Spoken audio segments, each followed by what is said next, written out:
அந்த ஆள் என்ன கண்ணா பண்ணான்னு திட்டி விட்டான் சார். அதை நினைச்சா எனக்கு ரொம்ப வருத்தமா இருக்கு அப்படின்னு சொல்லி கவலைப்பட்டார் ஒருத்தர். இதுல கவலைப்படுறதுக்கு என்ன இருக்குது அப்படின்னாரு ஒரு பெரியவர். அவர் ஒரு மகான். என்ன சார் இப்படி சொல்றீங்க, ஒருத்தர் நம்ம பார்த்து திட்டுனா வருத்தமா இருக்காதா அப்படின்னார். அது எப்படி வருத்தமா இருக்கும், திட்டுறதுங்கிறது என்ன, அது வெறும் சத்தம் தானே அப்படின்னார் அந்த பெரியவர். நம்ம ஆளுக்கு தலையை பிச்சுக்கலாம் போல இருந்தது. இருக்காத அப்படின்னா நமக்கு அப்படித்தானே தோணுது. அந்த பெரியவர் சொல்றது ரொம்ப பெரிய விஷயம். அதை நாம புரிஞ்சிக்க முயற்சி பண்ணலாம்னா நடைமுறை வாழ்க்கைக்கு அது ஒத்து வர்றது மாதிரி தெரிய மாட்டேங்குது. இருந்தாலும் அந்த பெரியவர் அதுக்கு என்னதான் விளக்கம் கொடுக்கறாருன்னு பார்ப்போமே. ஒரு ரயில் போயிட்டு இருக்கு, அதுல ஒரு சாது போயிட்டு இருக்கார். அந்த ரயில் அவர் ஹரித்வாரம் போயிட்டு இருக்கார். அவரு ரயில்ல ஏகப்பட்ட கூட்டம். நம்ம ஊர் ரயில் கேட்க வேணும், டிக்கெட் வாங்கிட்டு கொஞ்சம் பேர், வாங்காத கொஞ்சம் பேர். அது என்னத்துக்கு அனாவசியமா டிக்கெட் அப்படிங்கிற நினைப்புல பாதி பேர். இந்த கூட்டத்துக்கு மத்தியில அந்த சாதுவும் போயிட்டு இருக்கிறார். உட்கார்றதுக்காக இருந்த இடத்துல ஒரு ஆள் படுத்திருக்கிறான். கொஞ்சம் முரட்டு ஆசாமி. அவன் காலு பக்கத்துல கொஞ்சோண்டு இடம் பாக்கி இருந்தது. அந்த இடத்துல இந்த சாது உட்காந்துருந்தார். மெதுவா உட்காந்துக்கிட்டார் போய். ஆனா அந்த ஆளு ராத்திரி பூரா இவரை காலால உதச்சிக்கிட்டே இருக்கிறான். அது இவருக்கு ரொம்ப அவமானமா பட்டுது. அதனால துக்கம் ஏற்பட்டது. இருந்தாலும் அதை ஒரு மாதிரியா சகிச்சுக்கிட்டே இவர் வந்து சேர்ந்தார். பொழுது விடிஞ்சது. அந்த சாது ஹரித்வார் வந்து சேர்ந்தார். அங்க ஒரு பெரிய ஞானியை சந்திச்சார். ராத்திரி ரயில்ல அந்த ஆளு உதைச்சதையும் அதனால தனக்கு ஏற்பட்ட துக்கத்தையும் இந்த சாது அந்த ஞானி கிட்ட சொன்னார். சொல்லிவிட்டு, ஏன் சுவாமி, எனக்கு துக்கம் ஏற்பட்டதே அது தப்பா அப்படின்னு கேட்டார். தவறுதான் அந்த ஞானி. உனக்கு இன்னமும் தேக அபிமானம் போகலைங்கிறது தான் அது காட்டுது. அஷ்டாவக்கிரர் என்ன சொல்றார் தெரியுமா? உண்மையான ஞானி யாராவது தன்னை வந்தனை செய்தால் அதற்காக சந்தோஷப்பட மாட்டார், யாராவது நிந்தனை செய்தால் அதற்காக வருத்தப்பட மாட்டார் அப்படின்னு சொல்றார். நிந்தனைங்கிறது ஒரு ஒலி தான். தேகாபிமானம் இருக்கிற வரைக்கும் இந்த ஒலி நம்மளை வேதனைப்படுத்தும்.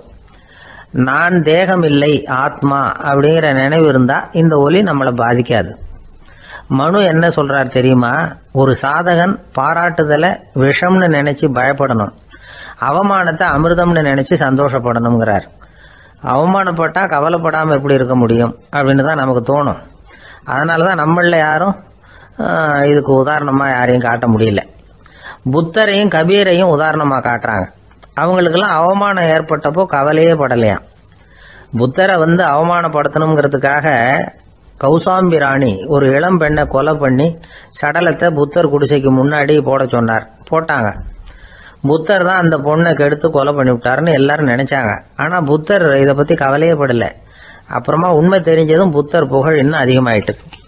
ஒரு பெரிய சபையில ஒரு மோசமான பொண்ணு நுழைஞ்சு தனக்கும் கபீருக்கும் சம்பந்தம் உண்டுன்னு சொன்னா கபீர் கவலைப்படல. அவங்க மாதிரியெல்லாம் நாமளும் இருக்க கத்துக்கணும். நிந்தனை, அபகீர்த்தி, அவமானம் எல்லாம் ஆண்டவன் கொடுக்கிற பிரசாதம்னு நினைக்கணும் அப்படின்னு சொல்றார் அந்த ஞானி. இதை கேட்ட இந்த காலத்து ஆசாமி ஒருத்தர், நான் கூட அப்படிதான் சார், யாராவது அவமானப்படுத்தினா கவலைப்பட மாட்டேன். நேத்து கூட ஒருத்தர் என்ன பலார்னு அரைஞ்சுட்டார், நான் கொஞ்சம் கூட கவலைப்படல, பேசாம வந்துட்டேன்னார். ஏன் அப்படி வந்துட்டீங்க அப்படின்னு. அவர் அரைஞ்சதுலேயும் ஒரு அர்த்தம் இருந்தது, அதனாலதான் அப்படி வந்துட்டேன்னார். ஏன் அரைஞ்சாருன்னு கேட்டேன். 10 வருஷத்துக்கு முன்னாடி 15 ரூபா அவர்கிட்ட கடன் வாங்கினேன், அதை கேட்டு கேட்டு பார்த்துட்டு கடைசியா தான் அரைஞ்சார் அப்படின்னார். ஆண்டவனுடைய பிரசாதம் இவருக்கு அடிக்கடி கிடைக்கும் போல இருக்கு.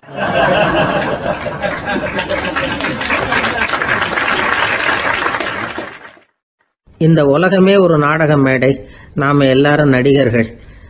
இது ஞானிகள் சொல்றது. இது ஒரு பக்கம் இருக்கட்டும். இந்த உலகத்துக்குள்ள எத்தனையோ நாடக மேடைகள், எத்தனையோ நடிகர்கள், எத்தனையோ நாடகங்கள், இதெல்லாம் எப்படி ஆரம்பமாச்சு? அதுதான் இன்னைக்கு தகவல். அதாவது ஆதி மனிதன் பேச ஆரம்பிக்கிறதுக்கு முன்னாடி சைகையாலேயே எல்லாத்தையும் சொல்லிட்டு இருந்தான். அதனால அப்பவே நடிப்பு ஆரம்பமாயிட்டது. முதல்ல ஒரு வேட்டையத்தான் அவன் நடிச்சு காட்டியிருப்பான். இவன் எப்படி போனான், எதிரில் மிருகம் எப்படி வந்தது, அதோட எப்படி சண்டை போட்டான், எப்படி அடிச்சு கொண்டுட்டு வந்தான், இதை அப்படியே மற்றவங்களுக்கு நடிச்சு காட்டியிருப்பான். ஏன்னா மொழி கிடையாது. இந்த காலத்துல எல்லாம் நாடகங்கள்ல நடிக்கிறவங்கள நடிகர்கள்ங்கிறோம். ஒரு காலத்துல இவங்களுக்கு என்ன பேரு தெரியுமா? திஸ்பியர்கள் அப்படின்னு பேராம். இதுக்கு காரணம் உண்டு. அதாவது 2000 வருஷத்துக்கு முன்னாடி கிரீஸ் நாட்டுல திசிவியஸ் அப்படின்னு ஒரு ஆள் இருந்தான். அவன் ஒரு பெரிய நாடக கலைஞன். அவன் சில இளைஞர்களை சேர்த்துக்கிட்டான், பயிற்சி கொடுத்தான், நாடக குழுவை உருவாக்கினான். நடிகர்களையும் நாடகத்துக்கு தேவையான பொருள்களையும் ஏற்றிக்கிட்டு போகிறதுக்கு ஒரு வண்டியையும் தயார் பண்ணான். அந்த வண்டியிலேயே அவன் கிரேக்க நாடு பூராவும் சுற்றினான். ஊர் ஊராக நாடகம் போட்டான். ஒரு ஊருக்கு போனதும் அங்கே நாடகம் நடத்த தியேட்டர் இருக்கா அப்படிங்கிறதெல்லாம் பார்க்கறது இல்லை அவன். ஏன்னா அப்போலாம் தியேட்டர்னா என்னென்ன தெரியாது. நாடகம்னா அது ஒரு மூடிய கொட்டைக்குள்ளே தான் நடத்தணுங்கிறது அப்போ யாருக்குமே தோணலை. இந்த வண்டி போகும், அதுவே ஒரு பகுதி அப்படியே ஒரு மேடை மாதிரி விரிச்சிக்கும். அதில் ஏறி நின்றுக்கிட்டு நாடகத்தை நடித்து காட்டுவாங்களாம். மக்கள்லாம் எதிரில் தரையில் உட்காந்து அதை பார்த்துக்கிட்டு இருக்கிறது. உலகத்தின் முதல் நடமாடும் தியேட்டர் இதுதானா. இந்த திசைபிஎஸ் தான் முதலாக உலகத்தில் நாடகம்ங்கிற பொழுதுபோக்கை நடத்தி காட்டினவன் அப்படின்னு சொல்கிறாங்க. அவன் சொந்தமாக நாடகம் எழுதுனா, நடித்தான், நாடகத்தை இயக்கினான். அதனால தான் அவனை first man of the theatre அப்படின்னு சொல்லுவாங்க. அவன் தான் நாடக மேடையின் முன்னோடி. கிரேக்கர் காலத்திலேயே நாடக ஆசிரியர்கள், நடிகர்கள், ரசிகர்கள் இவங்கெல்லாம் உருவாயிட்டாங்களாம். நாடகத்தின் சரித்திரத்தில் இந்த 3 பிரிவும் ரொம்ப முக்கியம். அதாவது கிரேக்க தியேட்டர்கள்லாம் திறந்த வெளி மேடைகள் தான். பெரும்பாலும் மலைச்சரிவுகள், அதுவே படிப்படியாக பண்ணியிருப்பாங்க. கீழே அரைவட்ட வடிவில் மேடை, அதுக்கு ஆர்கெஸ்ட்ரான்னு பேர். பிற்காலத்தில் இதில் உட்காந்து இசைக்குழுவினர் வாய்ச்சதுனால இசைக்குழுவுக்கே ஆர்கெஸ்ட்ராங்கிற பேர் வந்துட்டுது. இப்போ கிரேக்க தியேட்டர்களில் ஒன்று, அதோட காலம் கிமு 340. அதை இன்னமும் பாதுகாத்து வச்சிருக்கிறாங்களாம். எபிடாரஸ் அப்படிங்கிற இடத்துல அது இருக்குதான். இன்னமும் அந்த தியேட்டரை பயன்படுத்திக்கிட்டு வர்றாங்களாம். சிறந்த கிரேக்க நாடகங்கள்லாம் அங்கே நடிக்கிறாங்களாம். ஆரம்ப காலத்திலேயே கட்டணம் கிடையாது. அப்புறம் பின்னாடி தான் நுழைவு கட்டணம்லாம் அப்படியே வந்துட்டு தான். நடிகர்கள் பளபளப்பான ஆடைகள் உடுத்தியிருப்பாங்களாம். இந்த குதிகால் உயர்ந்த காலணிகள் போட்டிருப்பாங்களாம். இதெல்லாம் பழைய குறிப்புகள். பலவிதமான உருவங்களில் மாஸ்க் அப்படின்னு சொல்லப்படுற முகமூடி. அதனால ஒரே நடிகர் பல வேடங்களில் நடிக்கிறது உண்டான். ஆரம்பத்தில் பெண் நடிகர்கள் கிடையாது, எல்லாம் ஆண் நடிகர்கள் தான். ரோமானியர்கள் தான் முதல் நிரந்தர நாடக மேடையை கட்டினவங்க. அதுதான் முதல் தியேட்டர். கிமு 1048 காலகட்டத்தில் பாம்பிங்கிற நகரத்தில் அதை கட்டியிருக்கிறாங்களாம். கிரேக்க ரோமானிய தியேட்டர்களின் அடிப்படையிலேயே இந்த இத்தாலிய வடிவ அமைப்பாளர்கள் இந்த குதிரை லாட வடிவில் ஒரு ஆடிட்டோரியத்தை உருவாக்கினாங்களாம். இப்படி அதை பற்றி நிறைய தகவல் இருக்குது. 1576 லண்டனில் இந்த வின்ஸ்பர்ரி, அப்புறம் இந்த பில்ட்ஸில், அப்புறம் ஜேம்ஸ் இப்படிங்கிற ஒரு முயற்சியால் தான் இங்கிலாந்தில் முதல் தியேட்டர் உருவாச்சான். அப்படி ஒருத்தர் இருந்தாராம். உலக நாடக மேடையின் வரலாறு இதுதான். அதாவது இப்பெல்லாம் அறிவியல் வளர்ச்சி அதிகமாயிட்டுது. திரைப்படம், தொலைக்காட்சி எல்லாம் வந்தாச்சு. ஒவ்வொரு வீடுமே ஒரு குட்டி தியேட்டர் மாதிரி ஆயிட்டுது. தொலைக்காட்சி முன்னாடி உட்காந்து எழுந்திருக்கவே மனசு வர்றதில்லை. ஒரு அம்மா ஒரு மனோதத்துவ டாக்டரை தேடிட்டு வந்தாங்களாம் இந்த காலத்தில். டாக்டர், எங்கள் வீட்டுக்காரர் எப்போ பார்த்தாலும் டிவி முன்னாடி உட்காந்துக்கிட்டு அதையே வெறிச்சு பார்த்துக்கிட்டு இருக்கிறார், உத்து பார்த்துக்கிட்டு இருக்கார், எனக்கு சந்தேகமாக இருக்குன்னாங்களாம். இது மனக்கோளாறு இல்லைங்க, ஆர்வ கோளாறு, அவ்வளவுதான், இதுக்காக பயப்படாதீங்கன்னாராம் டாக்டர். அப்படி இல்லை டாக்டர், டிவி ஓடும் பொழுது நாம எல்லாம் அதை பார்க்குறோம் சரி, ஆனால் அவர் அப்படி இல்லை, டிவியை நிறுத்தினதுக்கு அப்புறமும் அதையே உத்து பார்த்துட்டு உட்காந்துருக்கிறார், அதனால தான் சந்தேகப்பட்டு உங்ககிட்ட வந்தேன் அப்படின்னாங்களாம்.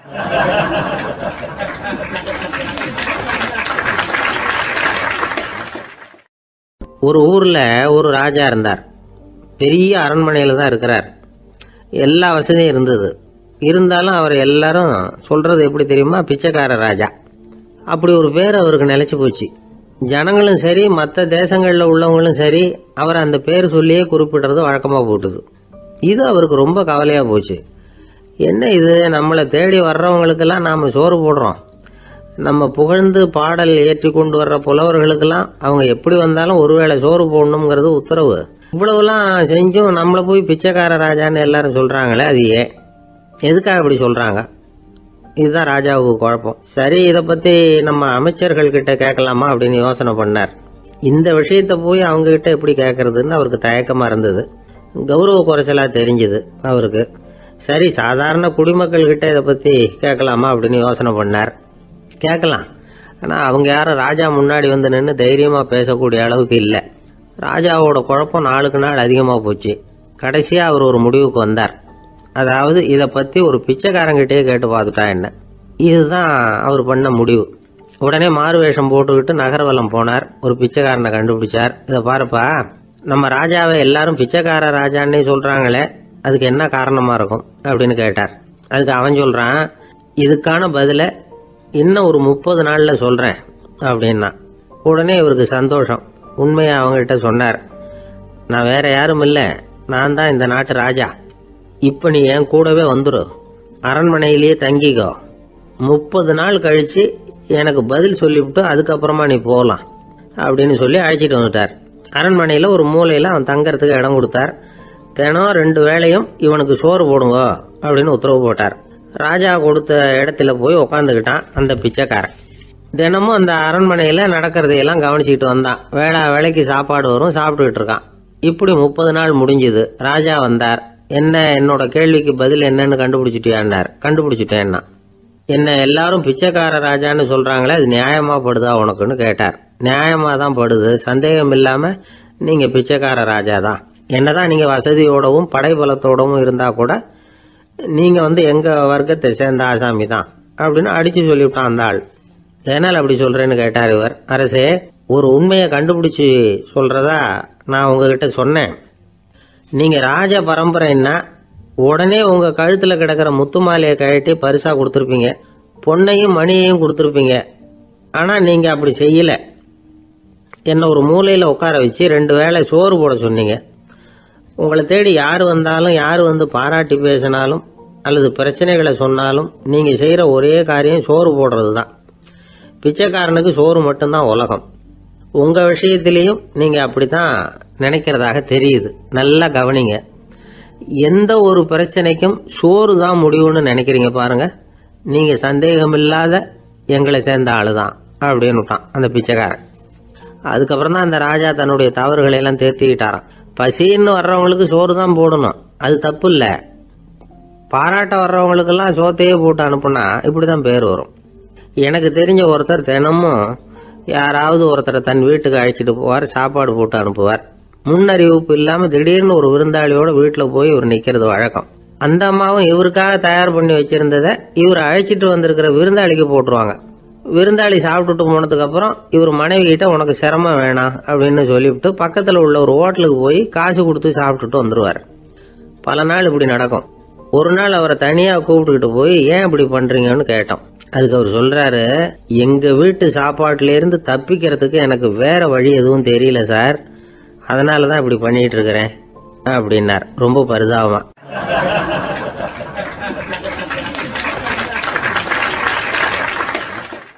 ஒரு மனுஷனுக்கு 3 விதத்துல கர்வம் உண்டாகிறதுக்கு வாய்ப்பு உண்டு. பணம், பதவி, புகழ். பணம் அதிகமாக வந்தால் கர்வம் வரலாம், பதவி பெருசாக வந்துட்டுதுன்னா கர்வம் வரலாம், புகழ் அதிகமாக போனாலும் கர்வம் வரலாம். இந்த 3 வகையான கர்வத்துக்கும் இடம் கொடுக்காம இருக்கிறாங்க பாருங்க, அவங்க தான் சிறந்த மனிதர்கள். ஒரு பெரிய பொறுப்பில் இருக்கிறவங்களுக்கு கர்வம் வந்துடக்கூடாது. அப்படி வந்துட்டுதுன்னா அது எல்லாருக்கும் இடைஞ்சல். ஒரு ராஜா இருந்தார். அவர் ஒரு நாள் தன்னுடைய தலைநகரத்தை சுற்றி வந்துக்கிட்டு இருந்தார். ஒரு இடத்துல ஒரு அழகான நிலத்தை பார்த்தார். ஆஹா, இந்த இடத்துல நமக்குன்னு ஒரு மாளிகையை கட்டினா எவ்வளோ நல்லா இருக்கும் அப்படின்னு நினச்சார். ராஜா நினச்சா அது முடியாத காரியமா? சரி, இந்த நிலம் யாருக்கு சொந்தம்னு விசாரிங்க அப்படின்னார் பக்கத்தில் இருந்தவங்கக்கிட்ட. அவங்கெல்லாம் ஓடி போய் விசாரித்தாங்க. அந்த இடம் ஒரு வயசான கிழவிக்கு சொந்தம், வயசான அம்மாவுக்கு சொந்தமாக. அந்த அம்மா தான் அதில் ஒரு குடிசையை போட்டு குடியிருந்துக்கிட்டு இருக்கிறாங்க. சரி, அந்த நிலத்துக்கு ஒரு விலையை நிர்ணயம் பண்ணி அதை அந்த வயசான அம்மா கிட்ட கொடுத்துருங்கோ அப்படின்னு உத்தரவு போட்டார் ராஜா. ஆனால் அந்த அம்மா, இது எங்கள் பூர்வீக இடம், இதை விற்க மாட்டேன் அப்படின்னு சொல்லிவிட்டுது. சரி, 2 பங்கு விலை கொடுக்குறோம்னு சொல்லி பாருங்க அப்படின்னாங்க. அப்படியே சொன்னாங்க அரண்மனை ஆட்கள். அதுக்கும் சம்மதிக்கலை அந்த அம்மா. இதை கேள்விப்பட்டதும் ராஜாவுக்கு கோபம் வந்துட்டுது. தன்னுடைய ஆளுங்களை கூப்பிட்டார்.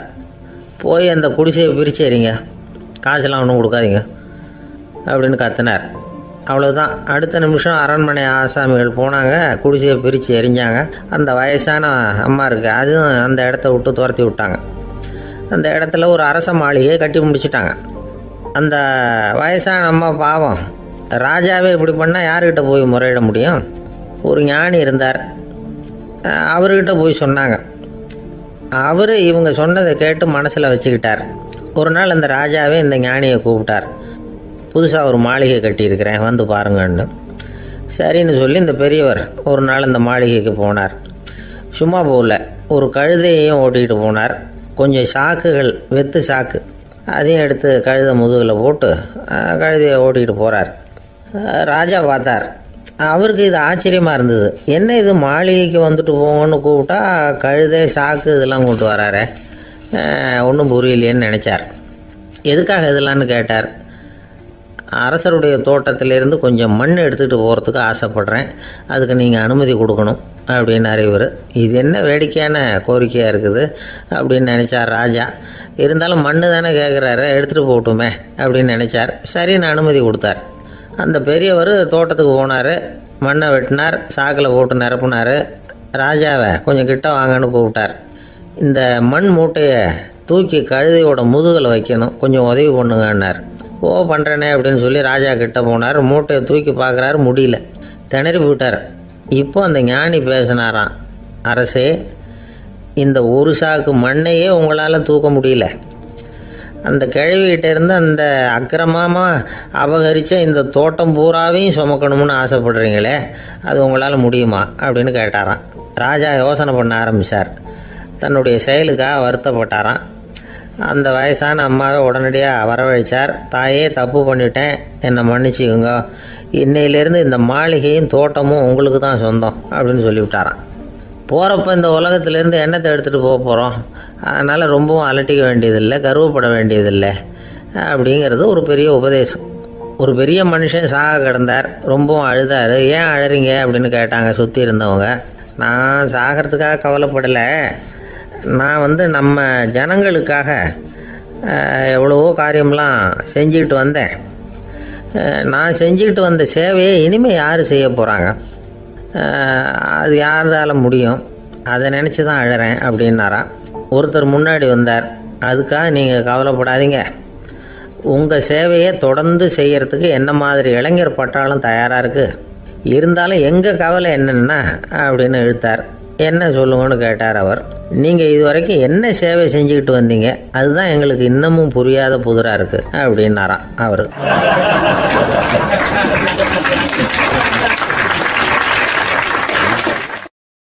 ஒரு அம்மா தெருவில் உட்காந்து என்னத்தையோ தேடிட்டு இருக்கிறாங்க. அந்த அம்மா ஒரு சூஃபி ஞானி. அவங்க பேர் என்னன்னா ரபியா அல் அடாவியா. அந்த அம்மாவுக்கு கண் கூட தெளிவாக தெரியாது. அந்த பக்கமாக வந்த சில பேர் இவங்களுக்கு உதவி செய்கிறதுக்காக வந்தாங்க. என்ன தேடிட்டு இருக்கிறீங்க அப்படின்னு கேட்டாங்க. இதுக்கு அந்த அம்மா, அந்த கேள்வி அவ்வளோ முக்கியத்துவம் இல்லை, நான் தேடிட்டு இருக்கிறேன், உங்களால் முடிஞ்சால் எனக்கு உதவி பண்ணலாம் அப்படின்னாங்களாம். உதவி செய்ய வந்தவங்களுக்கு ஆச்சரியம். எதை தேடுறோங்கிறது தெரியாமல் இப்படி ஏன் நேரத்தை செலவழிக்கிறீங்க, நாங்கள் எப்படி உங்களுக்கு உதவ முடியும், எங்களுக்கு ஒன்றும் புரியலையே அப்படின்ட்டுருக்காங்க.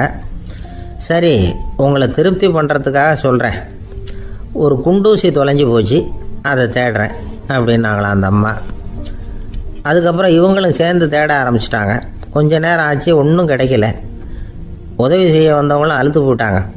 அப்புறம் கேட்டாங்க, பாருங்கம்மா, இது ரொம்பவும் பெரிய தெரு, அகலமான தெரு, அதனால் குறிப்பாக நீங்கள் எந்த இடத்துல அந்த குண்டூசியை தொலைச்சிங்க அதை சொல்ல முடியுமான்னாங்களாம்.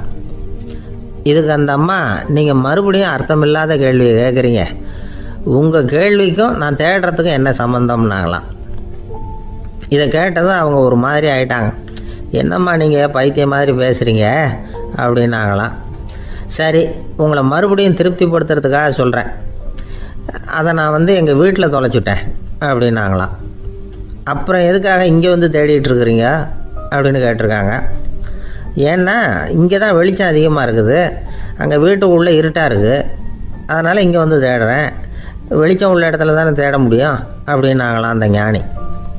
இந்த கதைக்கு என்ன அர்த்தங்கிறத பெரியவங்க சொல்கிறாங்க. அதாவது இந்த தேடுதல்ங்கிறது ஒரு வியாதி. அது நம்ம சதா அலைய வைக்கும், பைத்தியமாக மாற்றுறதுக்கு முயற்சி பண்ணோம். ஒரு காலம் அது நிறைவு அடையவே அடையாது. வாழ்வுங்கிறது ஒரு புரிந்து கொள்ள முடியாத சதா இயங்கி கொண்டிருக்கிற ஒரு செயல். அதுக்கு ஆரம்பமும் இல்லை, முடிவும் கிடையாது. எதையோ தேடணும் அப்படிங்கிற உந்துதல் நமக்குள்ளே இருக்கும், ஆனால் குறிப்பாக எதை தேடிட்டு இருக்கிறோம் அப்படிங்கிறது புரியாது. அப்படி ஏதாவது ஒன்றை தேடி அடைஞ்சிடுறோம்னு வச்சுக்கோங்க, உடனே ஒரு அதிருப்தி வந்துடும். அதனால் வாழ்க்கைங்கிறது சலிப்பு நிறைந்தது அப்படிங்கிற எண்ணத்தை உண்டாக்கிக்கிறோம். ஒன்று அடைஞ்சதுக்கு அப்புறம் இன்னொன்று தேட ஆரம்பிச்சிருவோம். ஆக இந்த தேடல்ங்கிறது நாம் ஒன்று அடைஞ்சாலும் அடையாவிட்டாலும் தொடர்ந்து நடந்துக்கிட்டு தான் இருக்கும். இதுக்கு முடிவே கிடையாது. இந்த உண்மையை நாம் நல்லா புரிஞ்சுக்கணும் அப்படிங்கிறது பெரியவங்களுடைய கருத்து. ஏழையும் தேடுறான், பணக்காரனும் தேடுறான், நோயாளியும் தேடுறான், நோய் இல்லாதவனும் தேடுறான், அதிகாரம் உள்ளவனும் தேடுறான், அதிகாரம் இல்லாதவனும் தேடுறான், முட்டாளும் தேடுறான், அறிவாளியும் தேடுறான். ஆனால் யாரும் இதை தான் தேடி சாதிக்க போகிறோம், இதுதான் முடிவு அப்படின்னு திட்டவட்டமாக சொன்னதில்லை. ஒன்று அடைஞ்சதும் இன்னொன்று தேட ஆரம்பிச்சிடுறாங்க, அவ்வளோதான். அதாவது உங்களின் தேடுபவர் உங்கள் உள்ளே தான் இருக்கிறார், அவரை தேடி கண்டுபிடியுங்கள். இதுதான் ஞானிகள் நமக்கு சொல்லுகிற ஒரு ஆலோசனை. நம்மால் ஒருத்தன் ஜெயிலில் இருந்தான். இன்னொரு கைதி அவனை பார்த்து கேட்டான், ஏன்பா உன்னை பார்க்குறதுக்கு வெளியிலேருந்து யாருமே இங்கே வர்றது இல்லையே, உனக்கு சொந்தக்காரங்களே கிடையாதா அப்படின்னு கேட்டானா. ஏன் இல்லை, எனக்கு சொந்தக்காரங்க நிறைய பேர் உண்டு, அவங்க என்னை பார்க்க வராததுக்கு காரணம் வேற அப்படின்ட்டுருக்கான் இவன். என்ன காரணம்னு கேட்டான் அவன். அதுக்கு இவன் சொன்னானா, அதுக்கு என்ன காரணம்னா அவங்க எல்லாரும் இங்கே உள்ளேயே இருக்கிறாங்க அப்படின்னானா.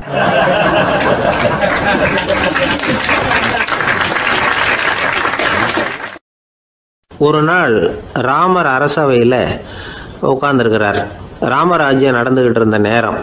அந்த சமயத்தில் ஒரு நாய் அரச சபைக்கு வந்துதான். அது தலையில் அடிபட்டு ரத்தம். அந்த கோலத்தில் அது அங்கே வந்தது. எல்லாரும் ஆச்சரியமாக அதை பார்த்தாங்க.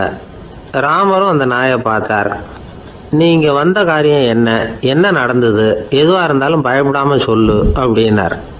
உடனே அந்த நாய் மெதுவாக சொல்ல ஆரம்பிச்சுதான். ஐயா, நான் தெருவில் போய்கிட்டு இருந்தேன். வழியில் ஒருத்தர் வந்தார். அவர் வேத சாஸ்திரம்லாம் படித்த பெரியவர். அவர் எந்த காரணமும் இல்லாமல் அவர் கையில் வச்சுருந்த குச்சியால் என் தலையில் அடிச்சுட்டார். அதுதான் தலையில் ரத்தம். இதை நீங்கள் விசாரித்து தகுந்த தீர்ப்பு வழங்கணும் அப்படின்னு தான் அந்த நாய். ராமர் பார்த்தார். உடனே தன்னுடைய காவலர்களை அனுப்புனார். அந்த ஆளை எங்கே இருந்தாலும் போய் கொண்டுகிட்டு வாங்க அப்படின்னு விட்டார். காவலர்கள் போனாங்க. அந்த ஆளை பிடிச்சி கொண்டு வந்துட்டாங்க. அரண்மனைக்கு வா அப்படின்னு சொல்லி கூப்பிட்டுட்டு வந்துட்டாங்க. என்ன நடந்ததுன்னு விசாரித்தார் ராமர். அதுக்கு அந்த ஆள் சொன்னார், நான் வீதி வழியாக வந்துக்கிட்டு இருந்தேன். குறுக்க இந்த நாய் வந்தது. நான் அவசரமாக போய்கிட்டு இருந்தேன். இது எனக்கு வழி விடாமல் குறுக்க பூந்து இடைஞ்சல் பண்ணிச்சு. எனக்கு கோபம் வந்துட்டுது. அதனால் அடிச்சுட்டேன். வேத சாஸ்திரம் படித்த நான் என் வசம் இழந்து கோபப்பட்டது பெரிய தப்பு தான். அதை நான் ஒத்துக்கிறேன். குற்றத்தை ஒப்புக்கொள்கிறேன். எனக்கு என்ன தண்டனை கொடுக்கணுமோ அதை கொடுங்க, ஏற்றுக்கிறேன் அப்படின்னு விட்டார். சரி, இப்போ அந்த ஆளுக்கு தண்டனை கொடுக்கணும். என்ன தண்டனை கொடுக்கறது யோசனை பண்ணார் ராமர். அதையும் அந்த நாய்கிட்டே கேட்டார். நீயே சொல்லு, என்ன தண்டனை கொடுக்கலாம் இவருக்கு அப்படின்னார். இதுக்கு அந்த நாய் என்ன சொல்லிச்சு தெரியுமா? இவரை ஏதாவது ஒரு கோயிலுக்கு தர்மகர்த்தாவாக நியமனம் பண்ணிவிடுங்க, அதுதான் இவருக்கு சரியான தண்டனை அப்படின்னுது. இதை கேட்டதும் ராமர் முகத்தில் புன்னகை. ஆனால் அங்கே இருந்த மற்றவங்களுக்கெல்லாம் ஆச்சரியம். அது எப்படி, தப்பு செஞ்சவங்களுக்கு தண்டனை கொடுக்கறது தானே நியாயம், அதை விட்டுவிட்டு தர்மகர்த்தா பதவியை கொடுக்க சொல்லுது இந்த நாய் அப்படிங்கிற ஆச்சரியம். இந்த சந்தேகத்தை அந்த நாய்கிட்டே கேட்டாங்க அங்கே இருந்தவங்க. இதுக்கு அந்த நாய் பதில் சொல்லிச்சான். நான் போன பிறவியில் ஒரு கோயிலுக்கு தர்மகர்த்தாவாக இருந்தேன். எவ்வளவோ கவனமாக எச்சரிக்கையாக தான் என்னுடைய கடமைகளை எல்லாம் செஞ்சுக்கிட்டு வந்தேன். அப்படி இருந்தாலும் சில சமயங்களில் என்னையும் மீறி கோயில் செல்வத்தை நான் அனுபவிக்கிறதுக்கு காரணம் ஆயிட்டேன். ஒரு கோவிலுக்கு தர்மகர்த்தாவாக இருக்கிறவங்க எப்படியும் இந்த பாவத்திலேருந்து தப்பிக்கிறது கஷ்டம். அதனால தான் நான் இந்த பிறவியில் நாயாக பிறந்து இப்படி கஷ்டப்படுறேன். இதே நிலைமை இந்த ஆளுக்கும் ஏற்படணும் அப்படிங்கிறதுக்காக தான் அவரையும் ஒரு கோயிலுக்கு தர்மகர்த்தாவை நியமிக்கும்படி கேட்டுக்கிட்டேன் அப்படின்னு தான் இந்த நாய். இதிலேருந்து என்ன தெரியுது? எந்த பதவியில் நாம் இருந்தாலும் நமக்கு தெரியாமல் கூட அதை தவறாக உபயோகப்படுத்தக்கூடாதுங்கிறத இதிலேருந்து புரிஞ்சுக்கணும். இல்லைன்னா அடுத்த பிறவியில் நாயாக பிறந்து எங்கேயாவது போய் வாழை ஆட்டிகிட்டு நிற்க வேண்டியது தான். கோவில் வாசலில் 2 நாய் பேசிக்கிட்டு இருந்துதான். போன ஜென்மத்தில் நான் மனுஷனாக தான் இருந்தேன். ஒரு கோவில் பூசாரி பேச்சை கேட்டுவிட்டு அவரோட கூட்டு சேர்ந்துக்கிட்டு ஆண்டவன் போட்டிருந்த நகையெல்லாம் அபகரித்து என்கிட்ட கொடுத்தாரு அவர். நான் எடுத்துகிட்டு வந்துட்டேன். திருடினது அந்த ஆள் தான், எடுத்துக்கிட்டு வந்தது தான் நான். இருந்தாலும் நான் மட்டும் நாயாக பிறந்துட்டேன். இப்போ மட்டும் அந்த பூசாரி என்கிட்ட மாட்டினா கடிச்சு குதறி விடுவேன் அப்படின்னு தான். அவசரப்பட்டு அப்படி செஞ்சுடாதே, பதிலுக்கு அவரும் உன்னை திருப்பி கடிச்சாலும் கடிச்சிருவார். ஏன்னா அவரும் இப்போ ஒரு நாயாக தான் பிறந்திருக்கிறார் அப்படின்னு தான் இன்னொன்று. அது எப்படி உனக்கு தெரியும்னு தான் இது. நான் தானே அது அப்படின்னு தான் அந்த நாய்.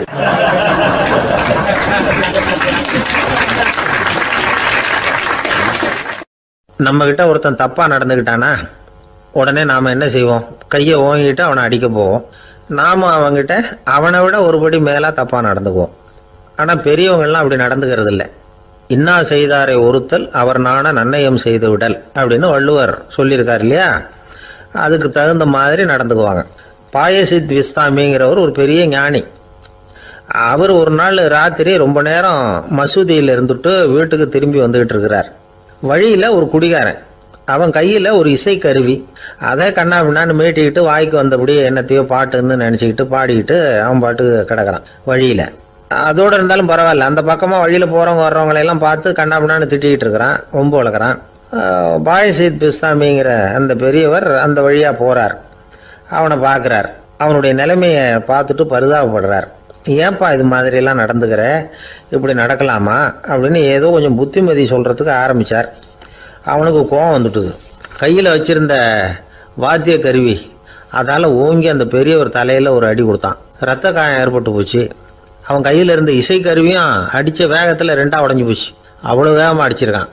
இவ்வளவு தூரத்துக்கு நடந்து போச்சுல்ல, அந்த மாபெரும் ஞானி வாயை திறந்து ஒரு வார்த்தை கூட பேசலை. பேசாமல் தலையை பிடிச்சிக்கிட்டு அவர் பாட்டுக்கு போயிட்டார். மறுநாள் அந்த பெரியவர் என்ன பண்ணார் தெரியுமா? கொஞ்சம் இனிப்பு பண்டங்கள், கொஞ்சம் பணம், இது ரெண்டையும் ஒரு ஆள் மூலமாக அனுப்பி வச்சார் அந்த குடிகாரனுக்கு. அவனுக்கு ஒன்றும் புரியல. என்ன விவரம்னு விசாரித்தான். வந்த ஆள் ஒரு கடுதாசியை நீட்டினான். அதில் விவரம் இருந்தது. ஞானி எழுதியிருக்கிறார், இதை பார்ப்பா, உங்களுடைய இசைக்கருவி உடையறதுக்கு என்னுடைய தலை காரணமாக ஆயிட்டுது. அதுக்காக நான் ரொம்ப வருத்தப்படுறேன். அதுக்காக தான் பணம் அனுப்பி வச்சுருக்கேன். வேறு புதுசாக ஒரு இசைக்கருவி வாங்கிக்கோ. அப்புறம் இன்னொரு விஷயம், நேற்றுக்கு ராத்திரி என்கிட்ட ஏகப்பட்ட கசப்பான வார்த்தைகளை பேசினேன். இதோடு அனுப்பியிருக்கிற இனிப்பு பண்டங்களை சாப்பிட்டு உன்னுடைய நாவில் உள்ள கசப்பை மாற்றிக்கோ அப்படின்னு அதில் எழுதப்பட்டிருந்தது. இந்த சமயத்தில் அவன் குடி மயக்கத்தில் இல்லை, தெளிஞ்சு போயிருந்த நேரம் இது. அதனால் அதை படித்த உடனே அவனுக்கு ரொம்ப வெக்கமாக போச்சு. தலை குனிஞ்சான், யோசனை பண்ணான். கொஞ்ச நேரத்தில் தன்னுடைய நண்பர்கள் சில பேரையும் கூப்பிட்டுக்கிட்டு நேராக அந்த ஞானி இருக்கிற இடத்துக்கு ஓடினான். அவர் காலில் விழுந்தான். அவர்கிட்ட மன்னிப்பு கேட்டுக்கிட்டான். பெரியவங்களே தெரியாமல் நான் இந்த பாவ செயலை பண்ணிவிட்டேன், என்னை மன்னிச்சுங்க. உங்களுடைய பொறுமையும் போதனையும் என்னுடைய கண்ணை திறந்துட்டுது. இனிமேல் நானும் என்னுடைய நண்பர்களும் நல்ல வழியில் திருந்தி வாழ போகிறோம் அப்படின்னா. ஞானி செய்த நன்னயம் குடிகாரனை எப்படி திருத்திருக்கு பார்த்தீங்களா? இந்த கதையை கேட்டுவிட்டு ஒருத்தர் சொன்னார், என் வாழ்க்கையில் கூட அப்படி ஒரு சம்பவம் நடந்தது சார். நானும் ஒரு நாள் ராத்திரி ஓவராக குடிச்சிட்டு ஒரு கிட்டாரை வாசிச்சுக்கிட்டு கண்ணாபின்னான்னு உளறிக்கிட்டு திட்டிக்கிட்டு இருந்தேன். அந்த சமயம் அந்த வழியாக ஒருத்தர் வந்தார். ஓங்கி தலையில் ஒரே ஒரு அடி, ரத்தம் வந்துட்டுது. அதுக்கப்புறம் என் மனசு தெரிஞ்சுட்டுது சார் அப்படின்னார். அப்படியா என்ன ஆச்சரியமா? ஆமாம் சார், அடி விழுந்தது அவர் தலையில் இல்லை, என் தலையில். வந்தவர் என்ன அப்படி அடிச்சுட்டார். மயக்கம் தெளிஞ்சதுக்கு அப்புறம் தான் எனக்கு விவரம் புரிஞ்சுது.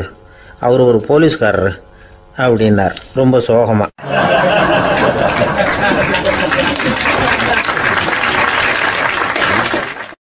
அந்த ஆளுக்கு பேச தெரியாது, அவர்கிட்ட கொஞ்சம் எச்சரிக்கையாக நடந்துக்கோ அப்படின்னு சொல்கிறது உண்டு. அப்படின்னா என்ன அர்த்தம்?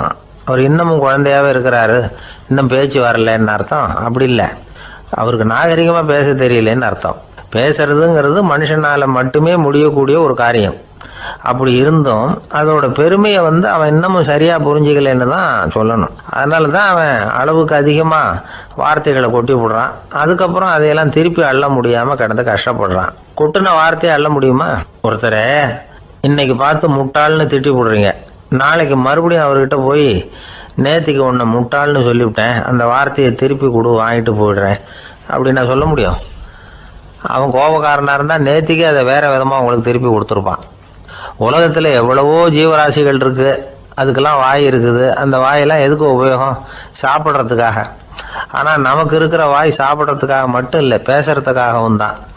பேச முடியலன்னா வாய் இருந்தால் கூட அது வாயில்லா ஜீவன் தான். ஒரு பையனை பார்த்து அது வாய் உள்ள புள்ள பொழைச்சிக்கும் அப்படின்னா மற்ற பையன்களுக்கெல்லாம் முகத்தில் வாயே இல்லைன்னு அர்த்தம்? அப்படி இல்லை. அந்த பையன் கொஞ்சம் கெட்டிக்காரத்தனமாக பேசுவான்னு அர்த்தம். அதனால் எப்படி பேசணும் அப்படிங்கிறத நாம் முக்கியமாக தெரிஞ்சுக்கணும். இதுக்கு 8 விதமான குறிப்புகளை நம்ம பெரியவங்க சொல்லியிருக்கிறாங்க.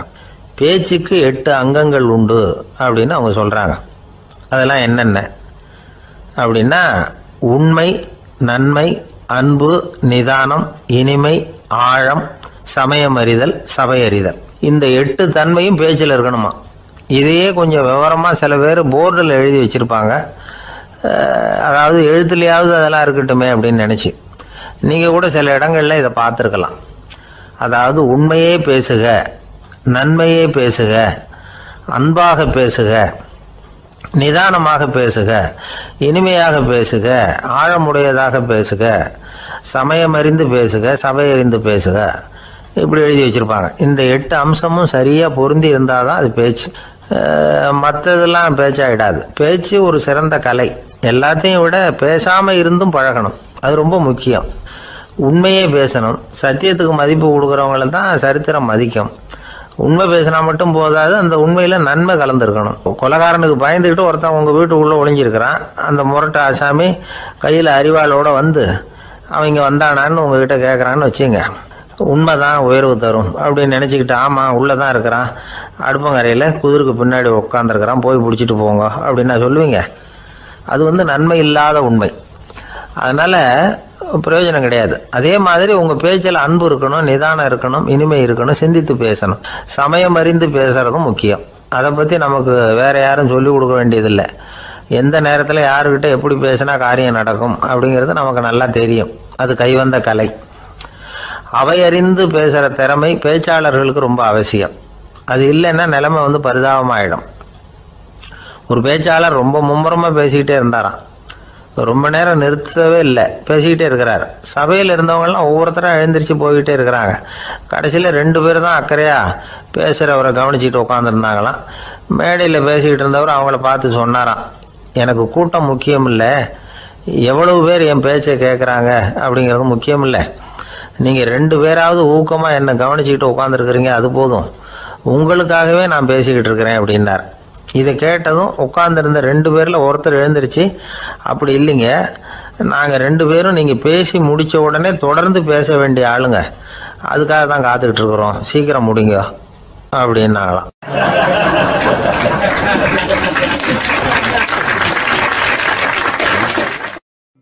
இந்த காலத்து புள்ள ஒருத்தன் தன்னோட அப்பாவை பார்த்து சொன்னான், அப்பா நான் உனக்கு உதவி செய்யலாம்னு நினைக்கிறேன், என்ன உதவி செய்யணும்னு சொல்லு அப்படின்னா. நீ சும்மா இருந்தால் அதுவே எனக்கு செய்கிற பெரிய உதவிடா அப்படின்னார் அப்பா. சும்மா இருக்கிறதும் ஒரு உதவி தான், அது மாதிரி மௌனமும் ஒரு சமூக சேவை தான் அப்படிங்கிறார் காஞ்சி பெரியவர். நமக்கு 5 புலன்கள் இருக்குது, மெய், வாய், கண், மூக்கு, செவி. இந்த 5லேயும் அதிகப்படியான வேலை எதுக்குன்னு நினைக்கிறீங்க? வாய்க்கு தான். ஏன்னா அதுக்கு 2 வேலை. இப்போ கண்ணுக்கு பார்க்குறது மட்டும்தான் வேலை, காதுக்கு கேட்குறது மட்டும்தான் வேலை, மூக்குக்கு வாசனை அறியறது தான் வேலை, உடம்புக்கு உணர்றது மட்டும்தான் வேலை. ஆனால் வாய் அப்படி இல்லை, அதுக்கு 2 வேலை. சாப்பிட்றதும் அதுதான், பேசுகிறதும் அதுதான். அதாவது வாய் ஒன்று தான் கர்மேந்திரியமாகவும் இருக்குது, ஞானேந்திரியமாகவும் இருக்குது அப்படின்னு சொல்லுவாங்க. சாப்பாட்டில் உட்காந்தா எந்தெந்த ஆகாரம் என்னென்ன ருசின்னு அறிவிக்கிற வேலையும் செய்யுது. சபையில் உட்காந்தா பாடுறது, பேசுறது, சிரிக்கிறது, இது மாதிரியான வேலையும் செய்யுது. இன்னொரு வித்தியாசம், கண்ணு, காது, மூக்கெல்லாம் ஸ்ட்ரெயின் பண்ணிக்கிட்டு வேலை செய்கிறதில்ல. ஒரு ரோஜா பூவை பார்த்தா உடனே மூக்கு அப்படியும் இப்படியும் அசைய ஆரம்பிக்கிறதில்ல. ஒரு சங்கீதத்தை கேட்ட உடனே காது ஆட ஆரம்பிக்காது. ஆனால் வாய் அப்படி இல்லை, அது பேசினாலும் சரி சாப்பிட்டாலும் சரி அசைஞ்சு தான் ஆகணும். ஆக மற்றதை விட வாய்க்கு வேலை ஜாஸ்தின்னு தெரியுது. சாப்பிட்றது, பேசுறது அப்படின்னு 2 காரியம் அதுக்கு. இப்படி 2 காரியம் இருக்கிறதுனால அது 2ஐயும் பாதியாக குறைச்சிக்கணுங்கிறது கடவுள் அபிப்பிராயமாக இருக்கணும் அப்படிங்கிறார் காஞ்சி பெரியவர். ஆனால் இப்போ நாம் அப்படியா நடந்துக்கிறோம்? அதுக்கு நேர்மாறாக நடந்துக்கிறோம். நாம் சாப்பிட்றதும் அதிகம், பேசுகிறதும் அதிகம், 2 வேலையையும் தேவைக்கு அதிகமாகவே செய்கிறோம். வாய் தான் ரொம்ப ஓவர் ஒர்க்குடு. அதுக்கு ஓய்வு கொடுத்தா உடம்பும் நல்லாயிருக்கும், உலகமும் நல்லாயிருக்கும். மௌன விரதம் இருக்கிறதெல்லாம் எதுக்காக நினைக்கிறீங்க? இதுக்காக தான். இந்த காலத்தில் மௌனமாக இருக்கிறவங்கெல்லாம் மகத்தான தொண்டு செய்கிறாங்க அப்படின்னு தான் சொல்லணும். சத்தம் அதிகமாக போய் தான் சவுண்டு பொல்யூஷன் வருது. அது மட்டும் இல்லை, மௌனமாக இருந்தால் சண்டை சச்சரவே வராது. மௌனம் கலக நாஸ்தி ஆக இதுவும் ஒரு சமூக சேவை தான். நமக்கு தான் வாய் இருக்குதுங்கிறதுக்காக வசமாக சாப்பிட்றதும் தப்பு, வளவளன்னு பேசுகிறதும் தப்பு. ஒரு கருத்தை சொல்கிறதுக்கு ஒரே ஒரு சொல்லு போதும் அப்படின்னு இருக்கும்பொழுது 2 சொற்களை செலவு பண்ணாதே. எவ்வளவு சொன்னாலும் அதனால் ஒரு பயனும் விளையாது அப்படின்னு தெரிய வருமேயானால் அந்த ஒரு சொல்லையும் விரயம் பண்ணாதே அப்படிங்கிறார் ஒரு அறிஞர். எல்லா குணங்கள்லேயும் மௌனம்தான் சிறந்தது அப்படிங்கிறார் ஒருத்தர். மௌனமாக இருக்கிறது மூலமாக மற்றவர்கள் குறைகளை நம்மளால் தெரிஞ்சிக்க முடியும். அதே சமயத்தில் நம்மகிட்ட இருக்கிற குறைகளை மற்றவங்களுக்கு தெரியாமல் மறைச்சிக்கவும் முடியுங்கிறார் அவர். உண்மைதானே? ஒரு பெரிய மேடை பேச்சாளர், பொது வாழ்க்கையில் 25 வருஷ காலமாக ஈடுபட்டிருக்கிறவர். அவர் மனைவி ஒரு நாள் சொன்னாங்க, எங்கள் வீட்டுக்காரர் 25 வருஷ காலமாக பொது வாழ்வில் ஈடுபட்டிருந்தா கூட இந்த மாதம் 10ஆம் தேதியிலேருந்து தான் மக்களுக்கு சேவை செய்ய ஆரம்பிச்சிருக்கார் அப்படின்னு நாங்கள் ரொம்ப பெருமையாக. 10ஆம் தேதிக்கு அப்படி என்ன விசேஷம் அப்படின்னு கேட்டோம். அன்னையிலேருந்து தான் அவர் மேடையில் பேசுகிறத நிறுத்தினார் அப்படின்னாங்க அந்த அம்மா.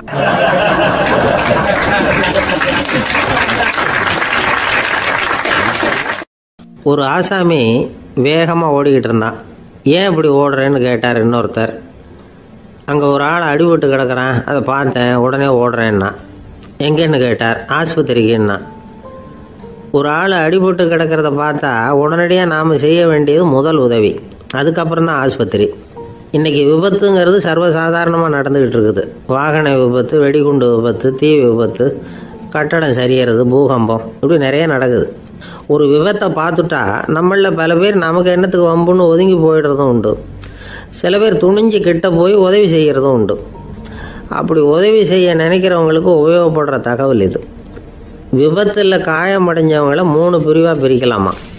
முதல் வகை கொஞ்சம் சீரியஸானது, உயிருக்கு உடனே ஆபத்து தரக்கூடியது. மூளை காயம், முகம், கழுத்து காயங்கள், இருதயம், நுரையீரல் காயங்கள், வயத்தில் உள்ளுறுப்பு காயங்கள், அதிகப்படியான இரத்தப்போக்கு, இதனால எல்லாம் பாதிக்கப்பட்டிருந்தால் அது முதல் வகை அப்படின்னு நாமளே மனசுக்குள்ளே முடிவு பண்ணிக்கணும். இவங்களுக்கெல்லாம் உடனடியாக முதல் உதவி கொடுக்கணும். தாமதப்படுத்தாமல் ஆஸ்பத்திரிக்கு கொண்டுகிட்டு போயிடணும். இப்படி கொஞ்சம் எச்சரிக்கையாக நடந்துக்கிட்டால் அவங்களில் பல பேரை காப்பாற்றி போடலாம். 2வது வகை எப்படின்னா, முதல் உதவி விரைவாக கிடைச்சா உயிர் பிழைக்கக்கூடிய மார்பு காயங்கள், கைகால் எலும்பு முறிவு, இடுப்பு முதுகெலும்பு காயம், சீரான இரத்த சேதம், இப்படிப்பட்டவங்களை 2வது வகையாக பிரிக்கணும். ஆபத்து இல்லாத சிராய்ப்புகள், சிறு காயங்கள், இரத்த உறைவுகள், இதனால் பாதிக்கப்படுறவங்க 3வது வகை. ஒருத்தர் தலையில் அடிபட்டு நினைவு விழுந்துட்டாருன்னு வச்சுங்க, அவருக்கு வாந்தி வர்றதுனால புறையேறி மூச்சு அடைப்பு உண்டாகும். இப்படி ஆகாமல் இருக்கிறதுக்காக தலையை ஒரு பக்கமாக சாய்ச்சி வைக்கலாம். நாடி துடிப்பையும் இதய துடிப்பையும் தொட்டு பார்க்கணும். அது குறைஞ்சிருந்தாலும் சரி, நின்று இருந்தாலும் சரி, அவர் மார்பை நிமிஷத்துக்கு 80 தடவை உள்ளங்கையால் அழுத்தி இதய துடிப்பை மீட்கிறதுக்கு உதவி பண்ணணும். கழுத்தில் காயம்பட்டாலும் ஆபத்து அதிகம். கழுத்துக்கு அடியில் ஒரு துண்டை மடித்து வைக்கலாம். 2 பக்கமும் சின்ன தலையணை அல்லது துணி மடிப்புகளை வச்சு கழுத்தை அதிகமாக அசையாமல் பார்த்துக்கலாம். முதுகெலும்பு முறிஞ்சிருக்குமோ அப்படிங்கிற சந்தேகம் இருந்ததுன்னா அவரை அதிகமாக அசைய விடக்கூடாது. அதிகமாக அசைஞ்சால் தண்டு இடத்துல பாதிப்பு ஏற்பட்டு கை கால் விளங்காமல் போயிடும்.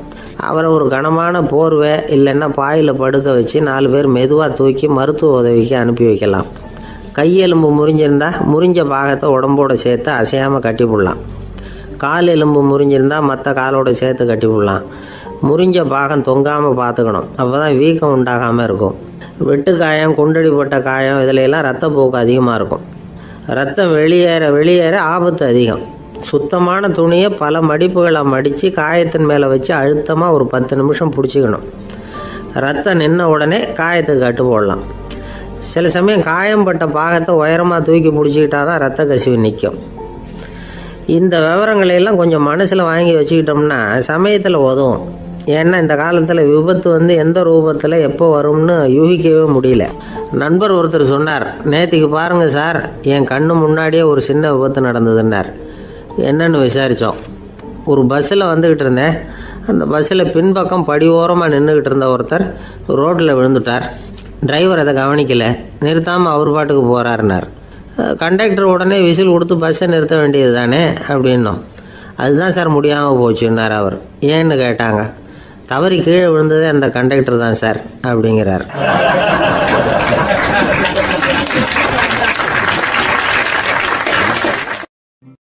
ஒரு நண்பர் அவசரமாக என்கிட்ட ஓடி வந்தார். அப்புறம் சொன்னார், என்னால் நம்பவே முடியல சார், என் பையனா இப்படி அப்படின்னு சொல்லி ஆச்சரியப்பட்டார். உங்கள் பையன் அப்படி என்ன தான் செஞ்சுட்டான் அப்படின்னு கேட்டேன். என்னால் முடியாத ஒரு காரியத்தை அவன் செஞ்சுட்டான் சார் அப்படின்னார். அது என்னன்னு தான் சொல்லுங்களேன். என்ன 5வது வகுப்பில் அவன் ஒரே தடவையில் தேறிட்டான் சார், அதாவது ஒரே அட்டம்ப்டில் பாஸ் ஆகிருக்கான் அப்படின்னார் மூச்சு வாங்க. கஷ்டப்பட்டு பரீட்சை எழுதுனது அவன், இவருக்கு ஏன் மூச்சு வாங்குது? நம்மால் செய்ய முடியாத ஒரு காரியத்தை இன்னொருத்தர் செய்யும் பொழுது அது நமக்கு ஆச்சரியமாக இருக்குது. சர்க்கஸ் பார்க்குறோம், ஒருத்தர் அந்த இடத்துல தொங்குறார், அது நமக்கு ஆச்சரியம். ஏன்னா அது நம்மால் முடியாத காரியம். நம்மால் முடியாத ஒன்றை அடுத்தவர் எளிதாக செய்யும் பொழுது நாம் மருள்வது இயற்கை. இதை தான் தொல்காப்பியம் மருட்கை அப்படின்னு சொல்லுது. இந்த வியப்பு இருக்குதே, இது 4 வகையில் ஏற்படுறதாக தொல்காப்பியம் சொல்லுது. அது என்ன 4 வகை? முதல் வகை எப்படின்னா புதுமையான அரிய செயல்களை செய்கிறது. 2வது வகை என்னன்னா பெரும் செயல்களை செய்கிறது. 3வது வகை என்னன்னா மிக நுட்பமான செயல்களை செய்கிறது. 4வது வகை என்னன்னா ஆக்கம் தரும் செயல்களை செய்கிறது. புதுமை, பெருமை, சிறுமை, ஆக்கமோடு மதினம் சாலா மருட்கை 4 அப்படிங்கிறது தொல்காப்பியம். இன்றைக்கி விஞ்ஞானம் புதுசு புதுசாக எதையோ கண்டுபிடிக்குது. ஆரம்பத்தில் அது ஆச்சரியமாக இருக்குது, அப்புறம் அது நமக்கு பழகி போடுது. வானொலி பெட்டி புதுசாக வந்தப்போ ஒரு பெட்டி பேசுதுங்கிறது எவ்வளோ பெரிய ஆச்சரியம். இப்போ யாரும் அதை ஆச்சரியமாக பார்க்குறதில்ல. மதினம் சாலா மருட்கை அப்படின்னு ஒரு சொற்றொடர் வருது பாருங்க, அதில் கருத்தாழம் உண்டு. எதை பற்றியும் போதுமான அளவு புரிந்து கொள்ளாத போது ஒருத்தர் ஆச்சரியப்படுறார். புரிந்து கொண்ட பிறகு ஆச்சரியம் மறைஞ்சு போடுது. மிக நுட்பமான செயல்களும் நம்ம ஆச்சரியப்பட வைக்கும். ஒரு அரிசியில் ஒரு திருக்குறள் எழுதி காட்டுறாங்க, ஒரு முட்டை ஓட்டுக்குள்ளே ஓவியம் தீட்டி காட்டுறாங்க. கருங்கல் சிற்பங்களில் எவ்வளவு நுட்பமான வேலைப்பாடுகளை எல்லாம் பார்த்து ஆச்சரியப்படுறோம். இது மாதிரி ஆக்கப்பூர்வமான அரிய செயல்களை செய்கிறது கூட வியப்பை உண்டு பண்ணும்.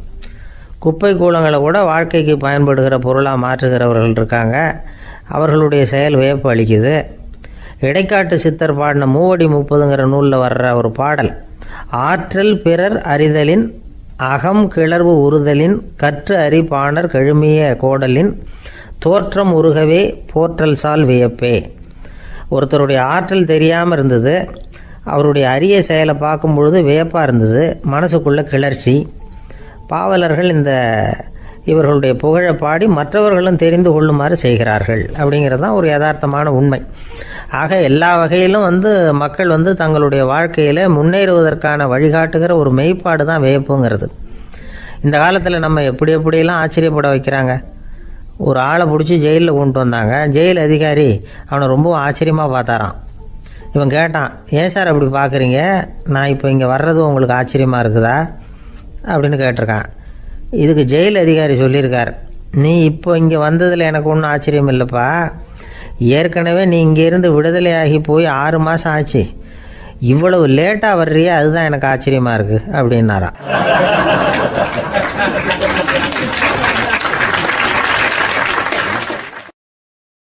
ஆஃபீஸை முடிஞ்சு வீட்டுக்கு போகிற சமயத்தில் ஒருத்தர் கடைக்கு போய் ஸ்வீட் வாங்கினார்.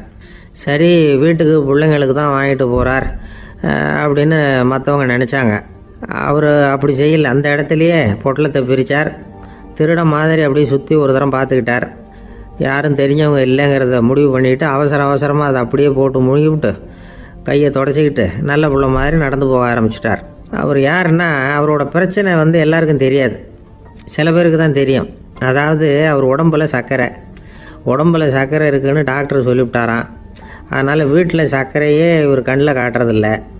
அதனால் இவர் யார் கண்ணிலையும் படாமல் இப்படிப்பட்ட வேலைகள்லாம் செய்கிறது வழக்கம். யாருக்கும் தெரியாமல் இப்படி ஸ்வீட்டை வாங்கி சாப்பிட்டுட்டு அவர் பாட்டுக்கு போயிடுறது. இப்படிப்பட்டவங்களுக்கெல்லாம் கொஞ்சம் ஆறுதலான தகவல் இன்றைக்கி. அது என்னென்னா, நாம் சாப்பிட்ற சர்க்கரைக்கும் நம்ம உடம்பில் உள்ள சில கோளாறுகளுக்கும் அப்படி என்ன தான் சம்மந்தம் இருக்குது. இதை பற்றி சமீபத்தில் சில ஆராய்ச்சிகள்லாம் நடந்திருக்குது. ஏன்னா சர்க்கரைன்னாவே விஷம் மாதிரி அதை பார்க்குறவங்களும் சில பேர் உண்டு. சின்ன பிள்ளைங்களுக்கு வயத்தில் பூச்சி உண்டாகிறதுலேருந்து பெரியவங்களுக்கு நீரிழிவு வர்ற வரைக்கும் எல்லாத்துக்கும் சர்க்கரை தான் காரணம்னு சொல்லிகிட்டு இருக்கிறோம். ஆனால் அந்த அளவுக்கு பயப்பட வேண்டிய அவசியம் இல்லை அப்படின்னு சொல்கிறாங்க. சர்க்கரை வியாதி, இருதய நோய், பித்த நீர் பை நோய், இதெல்லாம் சில நோய்கள்லாம் நாம் சாப்பிட்ற சர்க்கரைக்கும் தொடர்பு இருக்குன்னு நினைக்கிறோம். ஆனால் அப்படி சம்பந்தம் உண்டுங்கிறதுக்கு போதுமான அளவுக்கு ஆதாரம் இல்லை அப்படிங்கிறாங்க ஆராய்ச்சியாளர்கள். ஒரே ஒரு சம்பந்தம் தான் உறுதியாக இருக்குதான். அதுவும் இந்த பல் சிதைவு அப்படின்னு இருக்கு இல்லையா, அந்த சர்க்கரை சாப்பிட்றதுக்கும் இந்த பல் சிதைவுக்கும் சம்பந்தம் இருக்குது அப்படிங்கிறத மட்டும் உறுதியாக சொல்கிறாங்க. சர்க்கரைன்னா நாம் சாப்பிட்ற ஜீனி மட்டும் இல்லை, பழம், காய்கறி, பால், தேன் இப்படி எல்லாத்துலேயும் அது இருக்குது. கேரட்டு கொடுக்குற சத்தில் 88% சர்க்கரை, ஆப்பிள் கொடுக்குற சக்தியில் 95% சர்க்கரை. இது ஜீனி சர்க்கரை, இது ஆப்பிள் சர்க்கரை அப்படிங்கிற வித்தியாசம்லாம் உடம்புக்கு கிடையாது. ரெண்டுமே உடனடியாக சக்தி கொடுக்குது.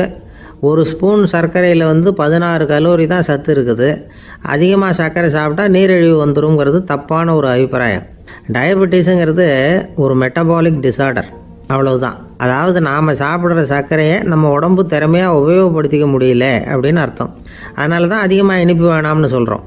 ஏற்கனவே உடம்பால் முடியாத ஒன்றை மறுபடியும் அது தலையில் சுமத்தி அதிகமாக வேலை வாங்க வேணாமே அப்படிங்கிறதுக்காக தான். ஆகாரத்தில் அதிகமாக சர்க்கரை இருந்தால் அதனால் உடனே சர்க்கரை வியாதி வந்துடும்ங்கிறதுக்கு விஞ்ஞான ரீதியாக போதுமான ஆதாரம் இல்லை. அதனால் எப்போவாவது அதிகமாக ஸ்வீட்டு சாப்பிட்டுட்டா ஐயோ அதிகமாக சாப்பிட்டோமோ என்ன பண்ண போகுது தெரியலையே அப்படின்னு நினச்சி மனசை போட்டு குழப்பிக்க வேண்டியதில்லை. பொதுவாக எதுவுமே அதிகமாக வேண்டாம், எல்லாம் சீராக இருந்தால் போதும். நீரிழிவுங்கிறது புதுசாக வந்துட்ட ஒரு நோய் இல்லை, ரொம்ப காலமாகவே இருக்கிற ஒன்று தான். நம்ம முன்னோர்கள் இதை மதுமேகம் அப்படின்னு சொல்லுவாங்க.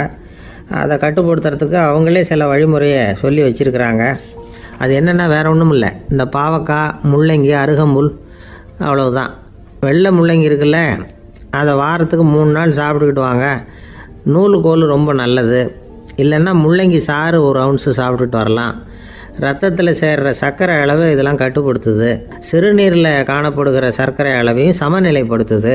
தினமும் ஆகாரத்தில் கோதுமை, கேழ்வரகு, வெந்தயம், கருவேப்பிலை, சோயாபீன்ஸ் எது கிடைக்குதோ சேர்த்துக்கலாம். இப்படிலாம் செஞ்சுக்கிட்டு வந்தால் அப்புறம் வீட்டுக்கு தெரியாமல் கடையில் போய் நின்றுக்கிட்டு ஸ்வீட் வாங்கி திருட்டுத்தனமாக சாப்பிட வேண்டிய அவசியமே உங்களுக்கு வராது. 2 ஆசாமிகள் கடற்கரையில் உட்காந்து சாவகாசமாக பேசிக்கிட்டு இருந்தாங்களாம். ஒருத்தர் சொன்னார், இன்னொருத்தருக்கு தெரியாமல் ஸ்வீட்டு சாப்பிட்றதே எப்பவும் இடைஞ்சல் தான் சார். நேற்றுக்கு பாருங்கள் அப்படி தான் சாப்பிட்டுக்கிட்டு இருந்தேன், வீட்டுக்காரி கண்ணில் போட்டுவிட்டுது, அதுக்கப்புறம் ஒரே ரகலையாக போச்சு அப்படின்னாரா. எனக்கு கூட அப்படி தான் சார் ஆகிட்டுது, ஒரே ரகலை அப்படின்னாரா இன்னொருத்தர். நீங்கள் சாப்பிட்டதும் உங்கள் வீட்டுக்காரங்க கண்ணில் போட்டுவிட்டுதா சார் அப்படின்னு கேட்டிருக்காரு இவர். அதுக்கு அவர் சொன்னாராம், அப்படி இல்லை சார், கடைக்காரர் கண்ணில் போட்டுவிட்டுதோ, நான் அவருக்கு தெரியாமல் அந்த ஸ்வீட்டை அவர் கடையிலேருந்து எடுத்திருந்தேன் அப்படின்னு விளக்கம் கொடுத்தாராம் இந்த ஆள்.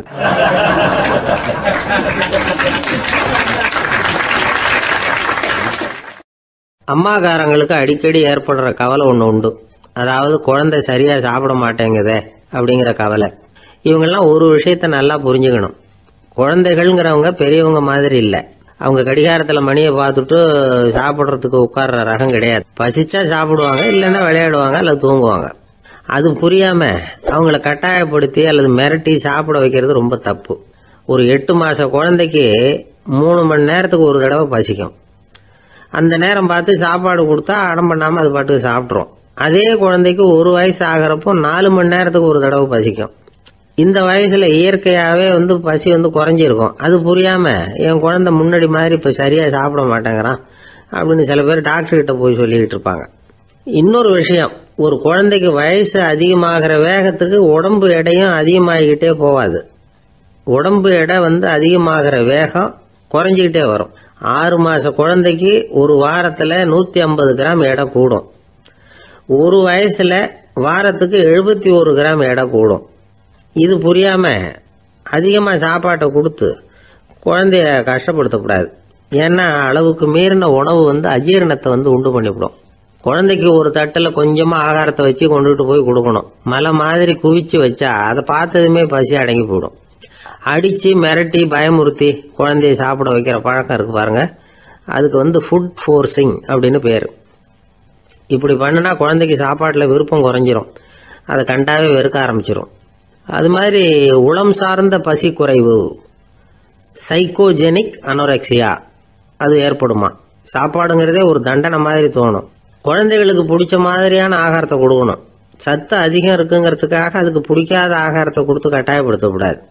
குழந்தைகளுக்கு 2 வயசு ஆகிறப்போ இயற்கையாகவே எதிர்மறை குணம் உண்டாகும்.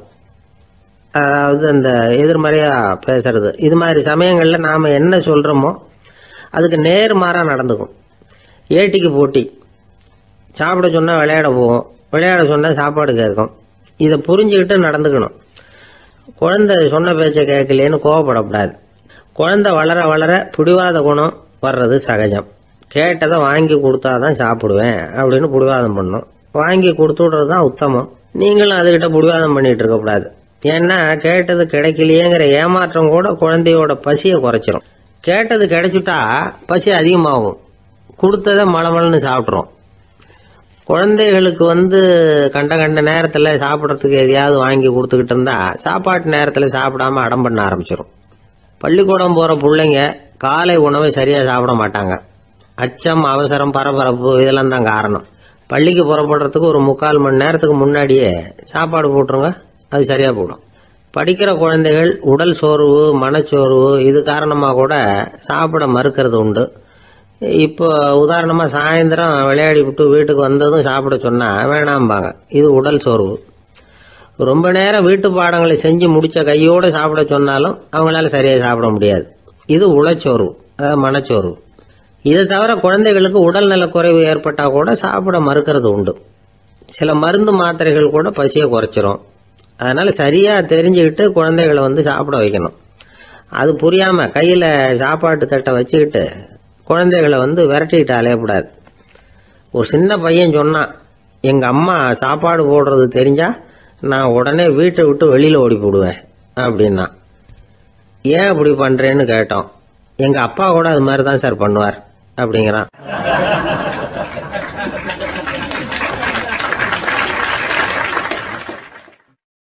ஒரு அரசனும் அமைச்சரும் ஒரு நாள் ரொம்ப சாவகாசமாக பேசிக்கிட்டு இருந்தாங்களாம். அரசன் அமைச்சரை பார்த்து ஒரு கேள்வி கேட்டிருக்கார். ஏங்க அமைச்சரே, ஆசை இல்லாத ஒரு மனுஷனால இருக்க முடியுமா அப்படின்னு. ஏன் முடியாது, துறவி அப்படிங்கிறவங்கெல்லாம் அப்படிப்பட்டவங்க தானே அப்படின்னாராம் அமைச்சர். அவங்கெல்லாம் உண்மையிலேயே ஆசையை விட்டவங்க தானே அப்படின்னு கேட்டாரா ராஜா. அப்படிதான் இருக்கணும் அப்படின்னாராம் அமைச்சர். அப்படின்னா ஆசையே இல்லாத ஒரு உண்மையான துறவியை நான் பார்க்கணுமேன்னார். அது என்ன பிரமாதம், அதுக்கு நான் ஏற்பாடு பண்ணுறேன் அப்படின்னு விட்டார் இவர். சொல்லிவிட்டு உடனே புறப்பட்டு போனார். அங்கே தேடினார். அப்புறம் தான் அவருக்கு புரிஞ்சுது உண்மை துறவியை கண்டுபிடிக்கிறது எவ்வளவு கஷ்டமான காரியம்னு. இருந்தாலும் ராஜா கிட்ட சொல்லியாச்சே உண்மை துறவியை காட்டுறேன்னு. இப்போ என்ன பண்ணுறது?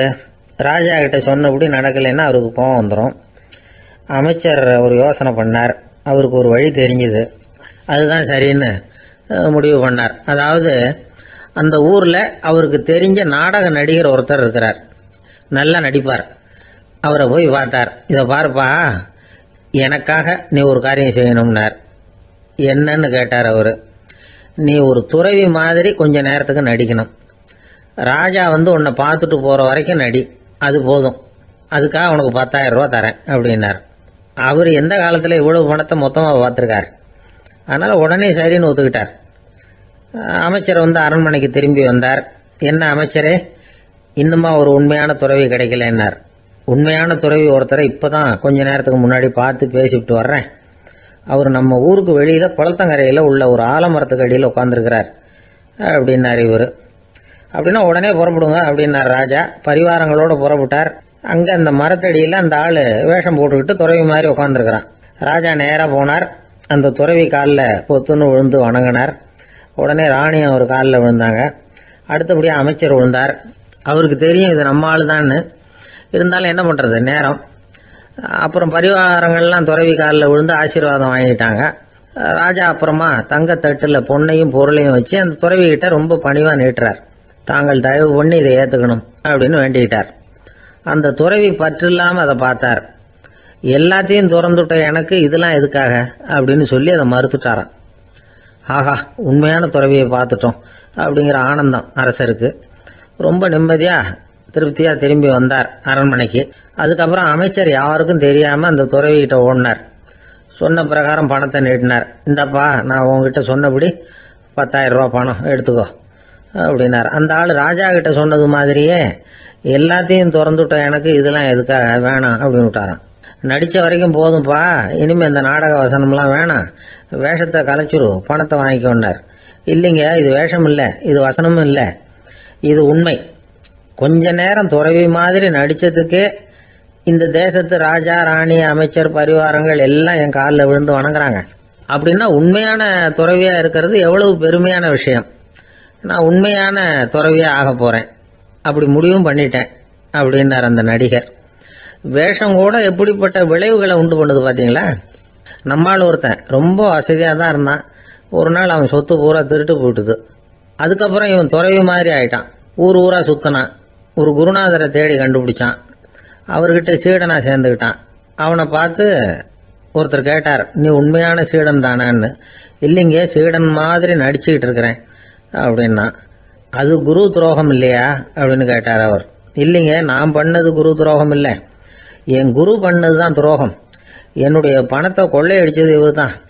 அதை எங்க வச்சிருக்காருன்னு கண்டுபிடிக்கிறதுக்காக தான் இவர்கிட்ட வந்து சீடனா சேர்ந்துருக்கிறேன் அப்படின்னானா.